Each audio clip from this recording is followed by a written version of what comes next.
नमस्कार, स्वागत है आपका। एफएम न्यूज देख रहे हैं आप और मैं हूं आपके साथ लता। बुलेटिन की शुरुआत करेंगे इस वक्त की अहम खबर के साथ, जहां मुख्यमंत्री पुष्कर सिंह धामी हरिद्वार पहुंचे, जहां पर बीजेपी पदाधिकारी व कार्यकर्ताओं ने फूल माला पहनाकर उनका स्वागत किया।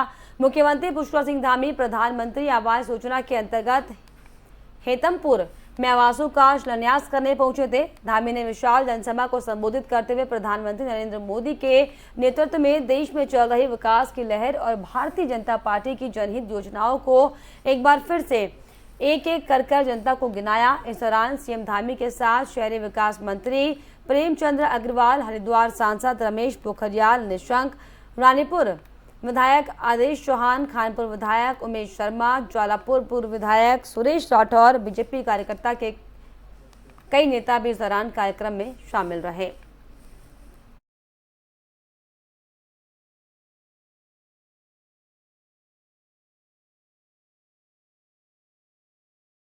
प्रधानमंत्री मोदी जी ने जब से देश के प्रधानमंत्री के रूप में काम करना शुरू किया, उन्होंने देश के ऐसे लोगों की चिंता करी जिनके पास मकान नहीं है, जिनके घरों में जो है गैस के सिलेंडर नहीं पहुंचे हैं, जिनको स्वास्थ्य की सुविधाएं नहीं मिल रही है। उस कड़ी में प्रधानमंत्री आवास योजना शहरी, आज हमने उसका यहाँ पर शिलान्यास किया है। लगभग 2400 से ज़्यादा मकान आज उनके शिलान्यास में जल्दी ही जो है बनकर तैयार हो जाएंगे 3 योजनाओं में।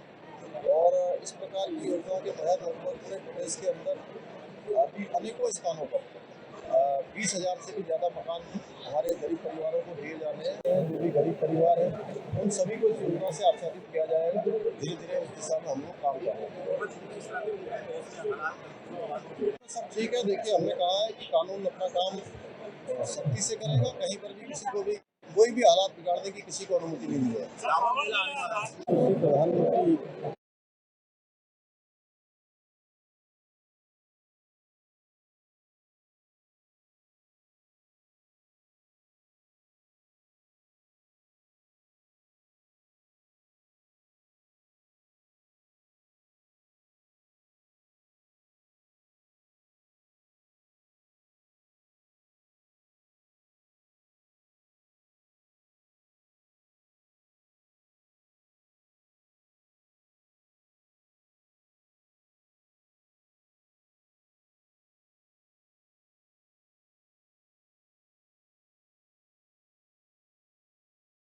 चलिए आगे बढ़ेंगे बड़ी खबर की ओर। देहरादून में 13 जून को कार्य मंत्रणा समिति और विधानमंडल दल की बैठक है, जिसमें ऋतु खंडूरी की अध्यक्षता में ये बैठक की जाएगी। आपको बताएं कि 4 बजे विधानमंडल दल के नेताओं की बैठक की जाएगी और करीब 4:30 बजे कार्य मंत्रणा समिति की बैठक होगी। आपको बताएं कि 14 जून से शुरू विधानसभा बजट सत्र, जिसमें बजट सत्र के विधायी कार्यों के एजेंडे पर भी खास चर्चा इस दौरान की जाएगी। तो इसके अलावा आपको बताएं कि कार्य मंत्रणा समिति में संसदीय कार्य मंत्री प्रेमचंद्र अग्रवाल, नेता प्रतिपक्ष यशपाल आर्य, प्रीतम सिंह, मोहम्मद शहजाद और खजान दास इसमें शामिल रहेंगे।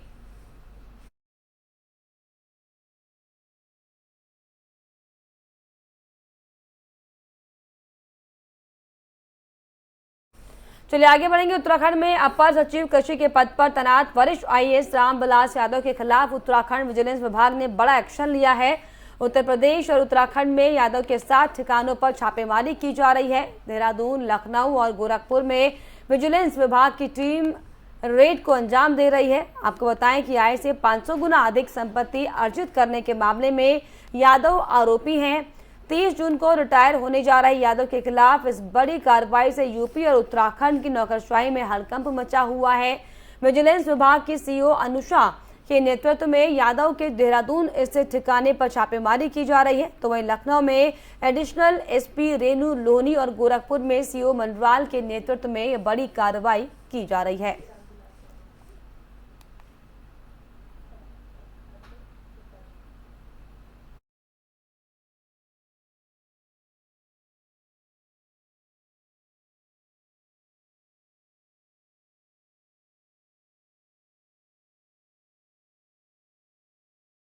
और इस पर खास जानकारी के लिए देहरादून से हमारे संवाददाता अजय पांडे हमारे साथ जुड़ गए। जो अजय, आईएएस रामविलास यादव के अलग अलग ठिकानों पर हालांकि छापेमारी की गई है, जांच की जा रही है, क्या कुछ जांच में निकलकर सामने आ पाया अब तक? देखिए, चूंकि वरिष्ठ आईएएस अधिकारी हैं और इसी जून महीने के अंत में वो रिटायर होने वाले हैं, लेकिन चूंकि इनके ऊपर पहले से ही जांच की प्रक्रिया चल रही थी और अब छापेमारी की कार्रवाई की गई है। देहरादून और लखनऊ में 60 ठिकानों पर कार्रवाई की गई है और कई चीजें सामने देखने को भी मिली हैं, क्योंकि पहले से जो जांच टीम थी उस जांच टीम का इन्होंने कभी उसके साथ कोऑपरेट नहीं किया है और तमाम जो बातें इनसे जानने की कोशिश की गई थी उन सभी बातों में इन्होंने बरगलाने की कोशिश की थी जांच टीम को लेकर के। हालांकि जो भी मामला है जिस पर इनके ऊपर कार्रवाई की जा रही है, ये सारे मामले अभी यूपी के हैं जिस पर ये कार्रवाई हो रही है और उत्तराखंड के कई मामले ऐसे हैं, चाहे इनको क्योंकि समाज कल्याण विभाग की जिम्मेदारी पहले निभा रहे थे, तो समाज कल्याण विभाग में भी काफी घपले घोटाले हुए हैं। उसकी कार्रवाई अभी हालांकि उस पर प्रक्रिया शुरू नहीं हो पाई है, लेकिन उत्तर प्रदेश के तमाम मामलों को लेकर के ये कार्रवाई हो रही है और जैसे ही ये यूपी से उत्तराखंड के लिए रिलीव हुए थे 2019 में, उसके बाद से ही तमाम जो इनके ऊपर शिकायतें थी विजिलेंस की, उनके ऊपर जांच शुरू हुई थी और अब इनके ठिकानों पर छापेमारी की कार्रवाई की जा रही है। सबसे महत्वपूर्ण बात यह है कि चूंकि अब जल्द ही रिटायर होने वाले हैं और अपने तरफ से जो सफाई इनसे मांगी गई थी, ये कहा गया था कि आप अपना पक्ष रखिए, आखिर जो आय से अधिक संपत्ति आपके पास आई है ये कहाँ से आई है और आय से अधिक संपत्ति को लेकर के जो 500 गुना ज्यादा संपत्ति इनके ऊपर दर्ज है, उसको लेकर के ही सारी प्रक्रिया जांच की चल रही है। और ये भी सामने देखने को मिला है कि एक ट्रस्ट इन्होंने बनाया है जिसमें ये खुद भी शामिल है और उसी ट्रस्ट में तमाम जो घपले घोटाले के जो पैसे हैं वो सामने आए थे। तो कुल मिलाकर के जो जांच टीम है अपने स्तर से जांच कर रही है और कई ठिकानों पर आज छापेमारी की गई है और इसी छापेमारी के चलते उत्तराखंड की नौकरशाही में हड़कंप मचा हुआ है। जी, तो क्या कहा जाए अजय, विजिलेंस टीम का इस पर क्या कुछ कहना है, आखिर कब तक ये जांच चलेगी? हालांकि आज जिस तरीके से आपने बताया कि अलग अलग ठिकानों पर छापेमारी की गई है, लगातार इस पूरे मामले को लेकर, प्रकरण को लेकर जांच की जा रही है, ये जांच कितनी और लंबी चलने वाली, क्या कुछ अधिकारी इस पर बयान दे रहे हैं? देखिए, अभी इस पूरे मामले पर अधिकारी कुछ भी बोलने को तैयार नहीं है। हमने कोशिश भी की कि कुछ अधिकारियों से बातचीत की जाए, लेकिन उन्होंने ये कहा है कि चूंकि ये अंदरूनी तौर पर जांच प्रक्रिया चल रही है और अलग अलग ठिकानों पर इनके यहाँ दबिश दी गई थी, वहाँ से तमाम कागजात इकट्ठे किए गए थे और चूंकि आय से अधिक संपत्ति का जो ये मामला है ये बड़ा मामला है, इसके साथ साथ कई घपले घोटाले के भी मामले हैं, उस पर भी जांच की कार्रवाई की जा रही है और इसके बाद जब सब कुछ खुल करके सामने आएगा तभी अधिकारी मीडिया के सामने अपनी बात रखेंगे और बताएंगे कि इनके खिलाफ कौन कौन से ऐसे मामले हैं और उसमें क्या चीजें सामने आई है, कौन सी चीजें पकड़ में आई है। क्योंकि सबसे महत्वपूर्ण बात यही है कि हमेशा से जांच टीम ये मांग करती रही है कि अधिकारी सहयोग करें जिनके खिलाफ कार्रवाई हो रही है, लेकिन उन्होंने कहीं पर भी कोई सहयोग नहीं किया है और जांच टीम को बरगलाने की कोशिश की है। आय से 500 गुना अधिक संपत्ति अगर कोई अधिकारी एकत्र करता है और इस तरह का मामला सामने आता है तो जाहिर है कि इसमें बहुत बड़ी बात है और इसी वजह से उत्तराखंड सरकार की ओर से एक बड़ी कार्रवाई यहाँ पर की गई है। लखनऊ और देहरादून समेत 7 ठिकानों पर एक साथ अगर छापेमारी की कार्रवाई की जा रही है तो आप समझ सकती हैं कि सरकार की ओर से कितनी सख्ती बरती जा रही है और एक कड़ा संदेश भी दिया जा रहा है कि ऐसे अधिकारी जो ऐसी कार्यों में लिप्त पाए जाएंगे और इस तरह से आय से अधिक संपत्ति एकत्र करके रखेंगे और बिल्कुल वाकई इनके खिलाफ कार्रवाई की जाएगी। हालांकि इस पूरे मामले को लेकर जांच जो जारी है। बहुत शुक्रिया अजय आपका तमाम जानकारी के लिए। तो आपको बताएं कि आईएएस रामविलास यादव के खिलाफ जो विजिलेंस टीम है वो अपनी जांचबीन कर रही है, अलग अलग ठिकानों पर जांच की जा रही है, लेकिन फिलहाल ये सामने नहीं आ पाया है कि क्या कुछ जांच में सामने आया है, क्योंकि फिलहाल जो टीम है, जो अधिकारी है वो कुछ भी कहने से बच रहे हैं। लेकिन बहुत जल्द देखने वाली बात होगी कि जिस तरीके से आईएएस अधिकारी के खिलाफ जो तमाम आरोप लगे हैं, कितनी सच्चाई उनके आरोपों में और क्या कुछ खुलासे पूरे मसले को लेकर होते हैं।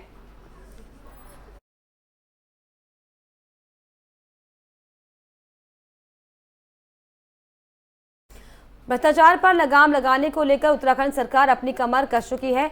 और ऐसे में आपको बताएं कि आईएएस रामविलास यादव के 7 ठिकानों पर विजिलेंस विभाग की छापेमारी पर बीजेपी प्रवक्ता शादाब शम्स का बयान सामने आया है, जिसमें उन्होंने कहा है कि भाजपा जीरो टॉलरेंस पर काम करती है और भ्रष्टाचारियों की इस सरकार में कोई जगह नहीं है। साथ ही साथ उन्होंने कहा कि भ्रष्टाचारियों को सरकार से डरने की जरूरत है, क्योंकि एक एक कर सरकार सभी भ्रष्टाचारियों को सलाखों के पीछे डालने का काम करेगी।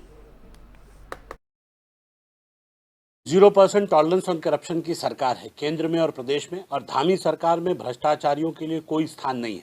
इसलिए लगातार जिस तरह से ईडी के छापे हो रहे हैं या आय से अधिक संपत्तियों वाले के यहाँ आयकर के छापे हो रहे हैं, मुझे लगता है कि आवश्यक भी है। विजिलेंस के छापे पड़ रहे हैं तो ये चोरों को डरना चाहिए कि आखिर गरीबों का ये जो धन आपने एकत्रित किया है कहाँ से आपके पास है, आपको बताना पड़ेगा सरकार को।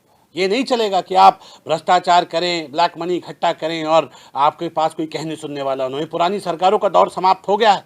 ये नए मुख्यमंत्री के साथ, यशस्वी प्रधानमंत्री के साथ एक नए युग की ओर भारत बढ़ रहा है। और मैं ये कह सकता हूं कि जितने भी ब्लैक शीप्स हैं, भ्रष्टाचारी हैं, वो सब अपनी अपनी गठड़ी मजबूत कर लें। अब उन्हें हम सलाखों के पीछे भेजना शुरू कर रहे हैं। एक एक करके जो भी भ्रष्टाचारी होंगे उन्हें उनकी असली जगह भेजा जाएगा। जो ईमानदार लोग हैं उन्हें घबराने की आवश्यकता नहीं। वो जांच में दूध का दूध पानी का पानी होकर बिल्कुल क्लीन निकल के साफ आएंगे। तो इसलिए हम ये कह सकते हैं कि जो ईमानदार लोग हैं।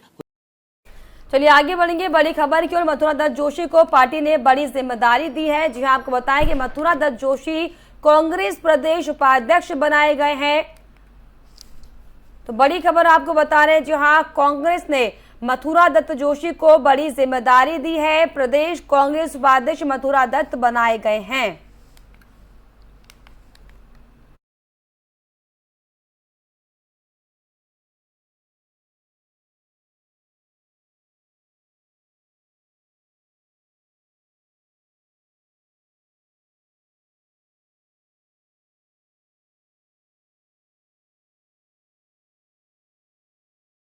हरिद्वार में विश्व हिंदू परिषद की 2 दिवसीय अहम बैठक आज से होने जा रही है। विश्व हिंदू परिषद के केंद्रीय मार्गदर्शक मंडल की 2 दिवसीय बैठक में शामिल होने के लिए संगठन के नेता और संत धर्मनगरी पहुंच गए हैं।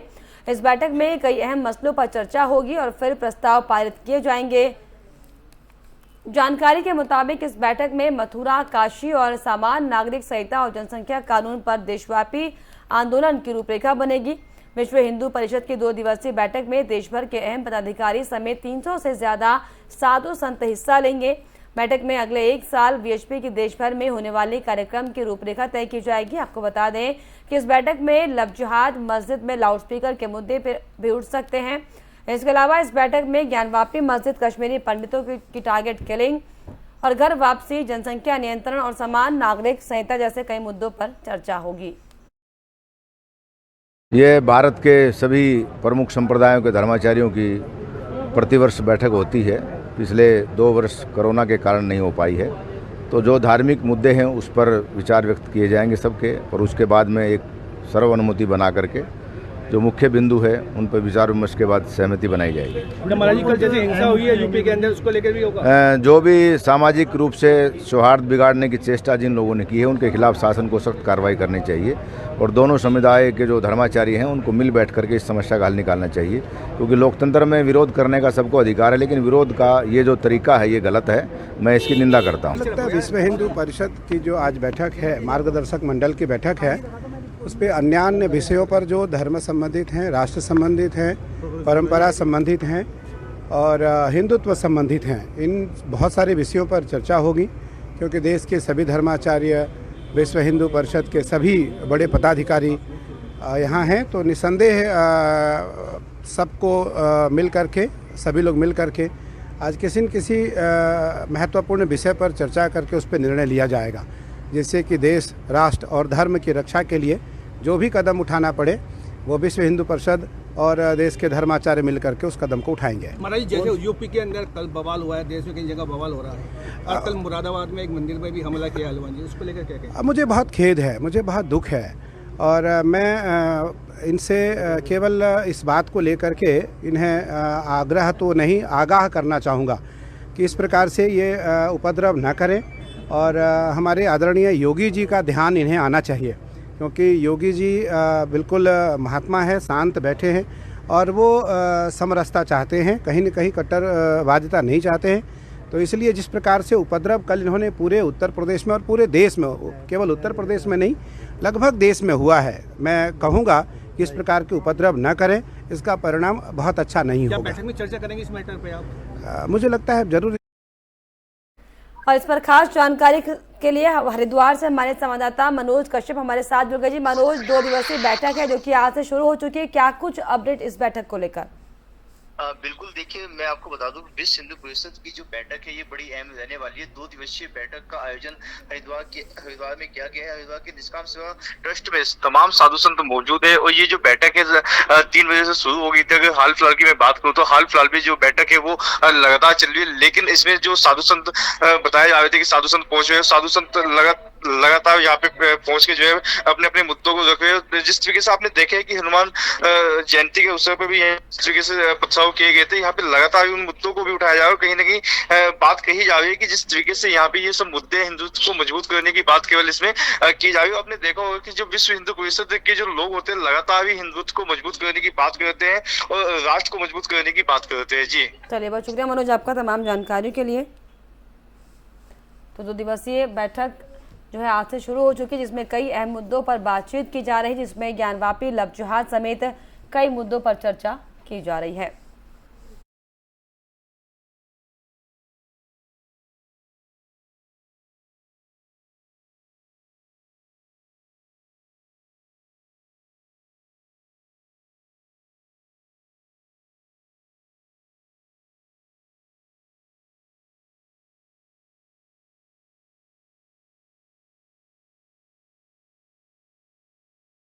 चलिए आगे बढ़ेंगे। उत्तराखंड कैबिनेट में कई बड़े अहम फैसले लिए गए, जिसमें कैबिनेट में आपको बताएं कि कुल 23 मामले रखे गए, जिसमें होमगार्ड जवानों को महंगाई भत्ता दिया जाएगा। हरिद्वार में त्रिस्तरीय पंचायत चुनाव को मंजूरी दी गई। साथ ही साथ वित्तीय वर्ष 2022-23 बजट को भी मंजूरी दी गई है।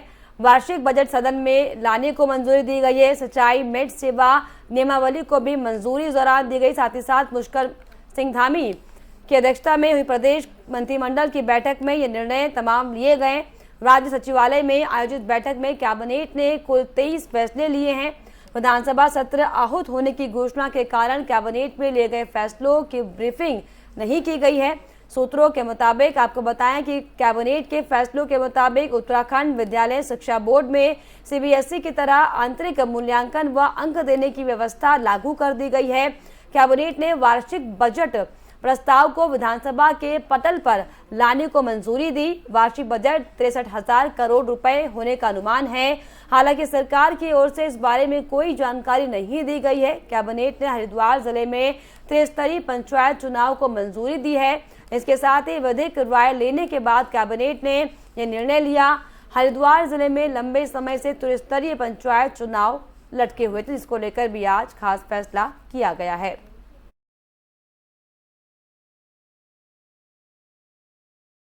तो उत्तराखंड कैबिनेट में कई बड़े फैसले लिए गए, जिसमें कुल 23 मामलों में जो है मुहर लगी है। होमगार्ड जवानों को महंगाई भत्ता दिया जाएगा, ये कैबिनेट में फैसला लिया गया। इसके अलावा हरिद्वार में त्रिस्तरीय पंचायत चुनाव को मंजूरी दी गई है, जो कि लंबे समय से इसका मामला जो है वो लटका हुआ था।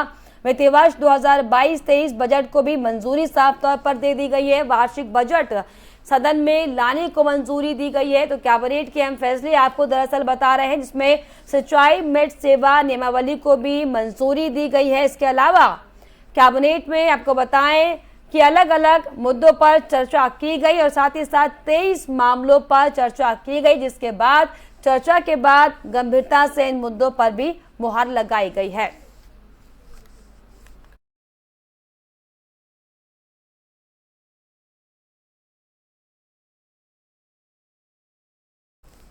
वहीं हरिद्वार में त्रिस्तरीय पंचायत चुनाव की प्रक्रिया फिर शुरू होने जा रही है। इस पर कई बार रोक लग चुकी है। राज्य सरकार ने मई में हाईकोर्ट में 3 माह के भीतर पंचायत चुनाव का हलफनामा देने के बाद शुक्रवार को कैबिनेट की बैठक में इस पर मुहर भी लगा दी है। दरअसल प्रदेश में हरिद्वार ऐसा जिला है जहां त्रिस्तरीय पंचायतों के चुनाव अन्य जिलों के साथ नहीं हो पाते। राज्य गठन के बाद से ही ये क्रम बना हुआ है। यहाँ पंचायतों का गठन अन्य जिलों से साल भर बाद होता है। इसी के चलते अक्टूबर 2019 में हुए पंचायत चुनाव में हरिद्वार में चुनाव नहीं हो पाए थे।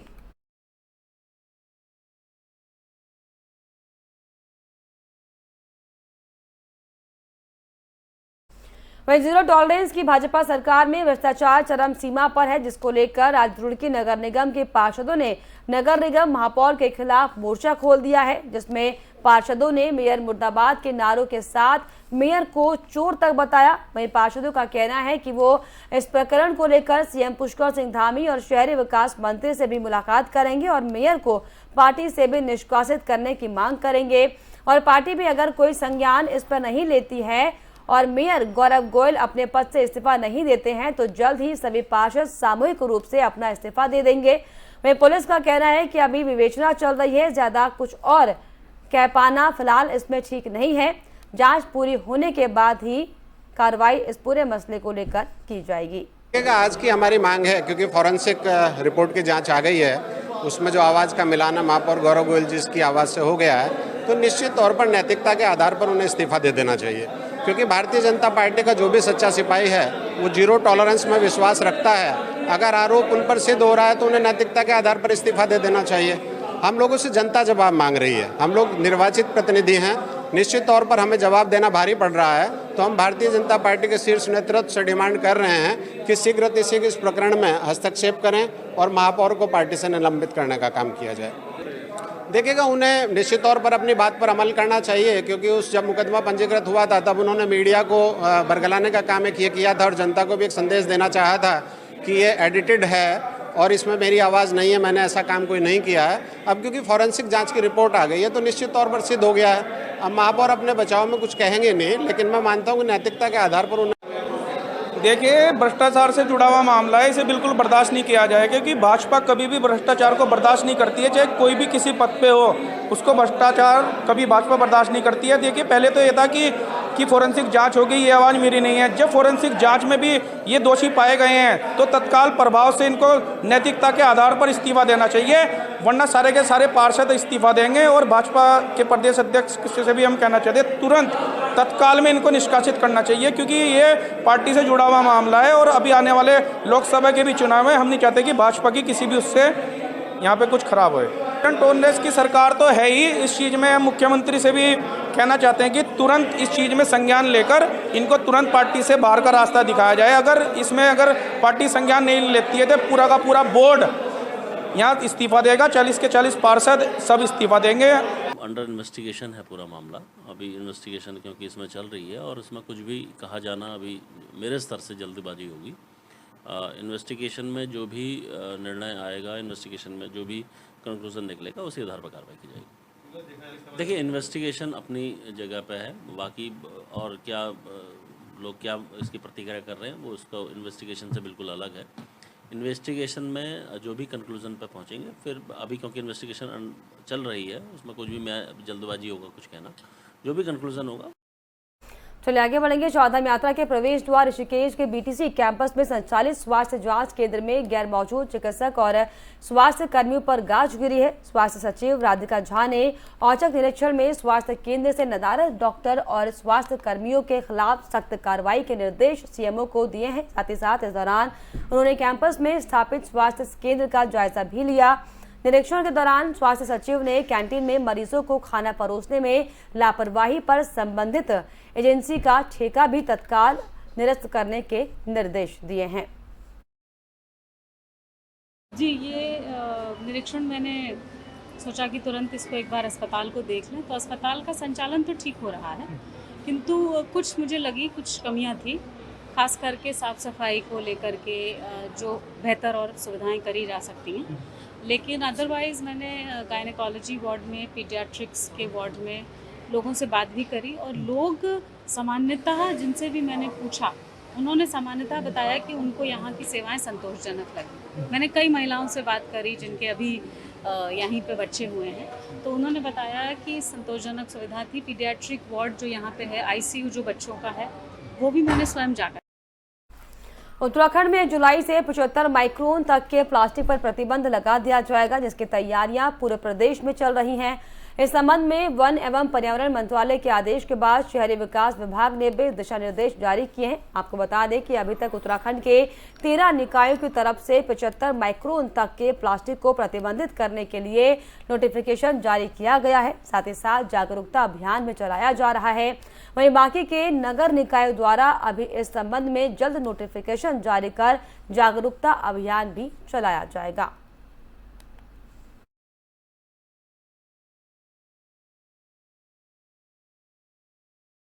और इसी के साथ इस बुलेटिन में फिलहाल इतना ही। देश और दुनिया की तमाम खबरों के लिए आप देखते रहिए FM न्यूज़। नमस्कार।